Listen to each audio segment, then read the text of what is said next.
Од вистински туризам, истокот е далеку. На овој регион се лоцирани 55 локалитети издвоени како природни реткости, 106 локалитети од културното наследство и 42 селски населби, погодни за рурален туризам. Но бројот на посетители е незначителен. Вината за ова е во лошата промоција и недостигот на соодветна пропратна инфраструктура.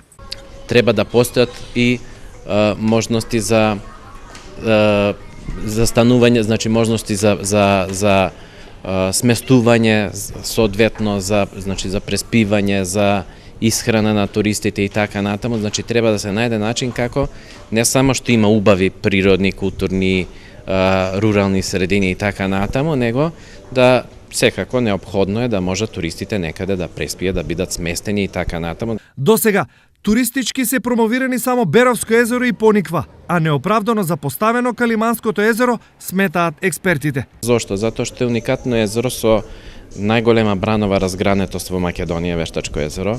Понатаму е транзитно место, значи покрај езерото поминува патот за Бугарија. Понатаму околината во близина се наоѓаат Осоговските високи Осоговски планини, планината Голак, во близина и планината Влајна, тука и реката Брегалница. Интересно е што е едно од ретките езера кое што има и остров на него. Туристичката слика регионот се обидува да ја поправи со студија за развој на туризмот. Оваа студија понатаму ќе биде основата од која ќе се тргнува во изработка на стратешкиот план кој треба да ги дефинира развојните чекори, идните развојни правци во делот на туризмот во периодот 10 години во источниот плански регион. Што и како општините ќе направат за да го развијат туризмот е прашање од чиј одговор зависи промоцијата, но и економијата на истокот.